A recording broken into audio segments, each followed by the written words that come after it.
ಎಲ್ಲರಿಗೂ ನಮಸ್ಕಾರ. ನನ್ನ ಹೆಸರು ಮನು ಅಂತ. ನೀವು ನೋಡ್ತಾ ಇರೋ ಯೂಟ್ಯೂಬ್ ಚಾನಲ್ ಬಂದು ಮನುಸಿ ಯೂಟ್ಯೂಬ್ ಚಾನಲ್. ಹೊಸೊಬ್ಬರಾಗಿರೋ ದಯವಿಟ್ಟು ಸಬ್ಸ್ಕ್ರೈಬ್ ಬಟನ್ನ ಕ್ಲಿಕ್ ಮಾಡಿ, ಪಕ್ಕದಲ್ಲಿರೋ ಬೆಲ್ಲೈಕನ್ ತಪ್ಪದೆ ಕ್ಲಿಕ್ ಮಾಡಿ, ಒಂದು ಶೇರ್ ಮಾಡಿ, ಒಂದು ಲೈಕ್ ಮಾಡಿ. ಈ ವಿಡಿಯೋನ ಎಜುಕೇಷನ್ ಪರ್ಪಸ್ಗೋಸ್ಕರ ಮತ್ತು ಉದ್ಯೋಗ ಮಾಹಿತಿಗೋಸ್ಕರ ಈ ವಿಡಿಯೋನ ಮಾಡಲಾಗಿದೆ. ಇವತ್ತು 3 ಅಂಶಗಳನ್ನ ಹೇಳ್ತೀನಿ, ಅದನ್ನು ಗಮನ ಇಟ್ಟು ಕೇಳಿ. ಇದು ಮುಂದೆ ನಿಮಗೆ ಯೂಸ್ ಆಗುವ ವಿಡಿಯೋ ಅಂತ ಭಾವಿಸ್ತೀನಿ. ಮೊದಲಾಗಿ ಏನಪ್ಪ ಅಂತ ಹೇಳಿದ್ರೆ, ಕಂಡಕ್ಟರ್ ಲೈಸೆನ್ಸ್ ಇದ್ದು ಬ್ಯಾಡ್ಜ್ ಇಲ್ಲ ಅಂದರೆ ಅಪ್ಲೈ ಮಾಡ್ಬೋದಾ ಅಂತ ಸುಮಾರು ಜನ ಪ್ರಶ್ನೆ ಕೇಳ್ತಾಯಿದ್ದಾರೆ. ಯಾವುದೇ ಕಾರಣಕ್ಕೂ ಅಪ್ಲೈ ಮಾಡೋಕ್ಕಾಗಲ್ಲ. ಬ್ಯಾಡ್ಜ್ ಸುಧಾ ಇರಬೇಕು. ಕಂಡಕ್ಟರ್ ಲೈಸೆನ್ಸ್ ಇದ್ದರೂ ಮಾತ್ರ ನೀವು ಅಪ್ಲೈ ಮಾಡೋಕ್ಕೆ ಆದ್ಯತೆ, ಇಲ್ಲ ಅಂದರೆ ಇಲ್ಲ. ಒಂದು ಕ್ಲಿಯರಿಟಿ ಕೊಟ್ಟಿದ್ದೀನಿ. ಎರಡನೇದಾಗಿ, ಏನು NW ಮತ್ತು KSRTC ನಡೀತಾ ಇದೋ ಡಾಕ್ಯುಮೆಂಟ್ಸ್ ವೆರಿಫೈಲಿ ಈಗ ಒಂದು ನಿರ್ಧಾರ ಆಗಿದೆ. ಅಂದರೆ ಏನು ಅಂತ ಹೇಳಿದ್ರೆ ಸಂಪೂರ್ಣವಾಗಿ ಹೇಳ್ತೀನಿ ಕೇಳಿ.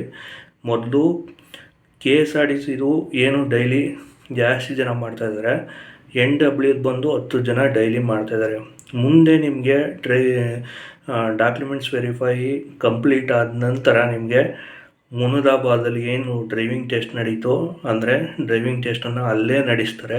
ಆಲ್ರೆಡಿ ಲೆಟ್ರ್ ಹೋಗದೆ ಅಂತ ಒಂದು ಗೊತ್ತಾಗಿದೆ.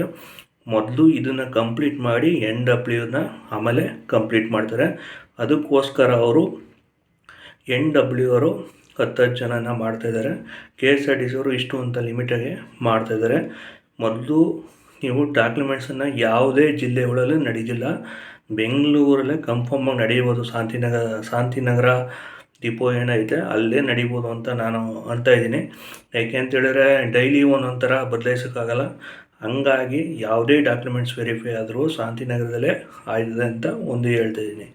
ಮತ್ತು ಕಲ್ಯಾಣ ಕರ್ನಾಟಕ KKRTCದು driver cum conductor application shortage ಬರ್ತದೆ ಅಂತ ಹೇಳ್ತಾ ಇದ್ದಾರೆ. ಸಾಲ್ಟೇಜ್ ಬಂದರೂ ತಗೋಬೋದು ಹಿಂದಿನ ಪೋಸ್ಟ್ಗಳನ್ನು, ಮತ್ತು ಹೊಸ್ದಾಗಿ ಪೋಸ್ಟನ್ನ ಕಾಲ್ಫಾರ್ಮು ಮಾಡಿ KA ಅವ್ರಿಗೆ ರವಾನೆ ಮಾಡ್ಬೋದು. ಯಾಕೆ ಹೇಳ್ತಾ ಇದ್ದೀನಿ ಅಂತೇಳಿದ್ರೆ, ಇಷ್ಟು ಮಾಹಿತಿ ಇವತ್ತು ಅಪ್ಡೇಟ್ ಸಿಕ್ಕಿದೆ. ನೀವು ಡಾಕ್ಯುಮೆಂಟ್ಸ್ ವೆರಿಫೈ ಅಲ್ಲಿ ಕರೀತಾರೆ ಇಲ್ಲಿ ಕರೀತಾರೆ ಅನ್ನೋದಕ್ಕಿಂತ ಈಗೇನು ಬೆಂಗಳೂರು ಶಾಂತಿನಗರದಲ್ಲಿ ನಡೀತಾ ಇದೆಯೋ ಅದೇ ಕನ್ಫರ್ಮ್ ಆಗ್ಬೋದು KSRTC ಅವರು. ಮತ್ತು NWದು ಎಲ್ಲಿ ನಡೀತಾ ಇದೆ ಅಂತ ಹೇಳಿದ್ರೆ ಅಲ್ಲೇ ಏನು ನಿಮಗೆ ತಿಳಿಸ್ಕೊಡ್ತೀನಿ. ಆಲ್ರೆಡಿ ನಡೀತಾ ಇದ್ರು ಅಲ್ಲೇ ನಡೀತದೆ. ಡಾಕ್ಯುಮೆಂಟ್ಸ್ ವೆರಿಫೈ ಆದಕ್ಕೆ KSRTCದು ನಿಮಗೆ ಮುನಿರಾಬಾದಲ್ಲಿ ಡ್ರೈವಿಂಗ್ ಟೆಸ್ಟನ್ನು ಸಿದ್ಧತೆ ಆಯ್ತದೆ. ಅವ್ರಿಗೊಂದು ಆಲ್ರೆಡಿ ಲೆಟ್ರೂ ಸುಧಾ ಹೋಗಿದೆ. ಯಾಕೆಂದರೆ ಇದಾದ ನಂತರ ನಾವು KSRTCನ ಕಂಪ್ಲೀಟ್ ಆದ ನಂತರ ನಿಮಗೆ ಅಲ್ಲಿಗೆ ಹೋಗ್ಬೇಕಾಯ್ತದೆ ಅಂತ ನಾನು ಹೇಳ್ತಾಯಿದ್ದೀನಿ, ನನಗೆ ಗೊತ್ತಿರೋ ಮಾಹಿತಿ ಪ್ರಕಾರ. ಜೊತೆಗೆ ಏನಂತ ಹೇಳಿದ್ರೆ, ಸುಮಾರು ಜನ ಏನು ಕೇಳ್ತಾಯಿದ್ದೀರಿ, ಸರ್ ನಾವು ಕಂಡಕ್ಟರ್ ಲೈಸೆನ್ಸ್ ಮಾಡಿಸಿದ್ದೀವಿ, ಇವಾಗ ಹಾಕ್ಬೋದಾ ಸರ್, ಈಗ 1 ತಿಂಗಳಲ್ಲಿ ಮಾಡಿಸಿದ್ದು ಇದು ಹಾಕ್ಬೋದಾ ಅಂತ. ಇದು ಯಾವುದೂ ಆಗೋಲ್ಲ. ಮ್ಯಾಕ್ಸಿಮಮ್ ಒಂದು 6 ಮಂತ್ ಆಗಿರಬೇಕು. ಜೊತೆಗೆ ಬ್ಯಾಡ್ಜು ಸುಧಾ ಇರಬೇಕು ನಿಮ್ಮ ಹತ್ರ. ಬ್ಯಾಡ್ಜ್ ಇದ್ರೆ ಮಾತ್ರ ನೀವು ಅಪ್ಲೈ ಮಾಡ್ಬೋದು, ಇಲ್ಲ ಅಂದರೆ ಅಪ್ಲೈ ಮಾಡೋಕ್ಕಾಗಲ್ಲ. BMTCದು ಏನಪ್ಪ ಅಪ್ಲಿಕೇಶನ್ ಓಪನ್ ಆಯ್ತಲ್ಲ ಅಂತ ಹೇಳಿದ್ರೆ, ಸರ್ವರ್ ಸ್ಲೋ ಇರೋದ್ರಿಂದ, ಸರ್ವರ್ ಪ್ರಾಬ್ಲಮ್ದಿಂದ ಸ್ವಲ್ಪ ದಿನ ಇನ್ನೂ ಲೇಟ್ ಆಯ್ತದೆ. ಅಂದರೆ ಇನ್ನೂ ಒಂದು ವೀಕ್ ಆಗ್ಬೋದು. ಒಂದು ವೀಕ್ ಒಳಗೆ ರೆಡಿ ಮಾಡಿ ನಿಮಗೆ ಬಿಡ್ತಾರೆ. ಅಷ್ಟರೊಳಗೆ ನೀವು ಸಿದ್ಧತೆ ಮಾಡ್ಕೊಳ್ಳಿ ಅಂತ ಹೇಳ್ತಾಯಿದ್ದೀನಿ.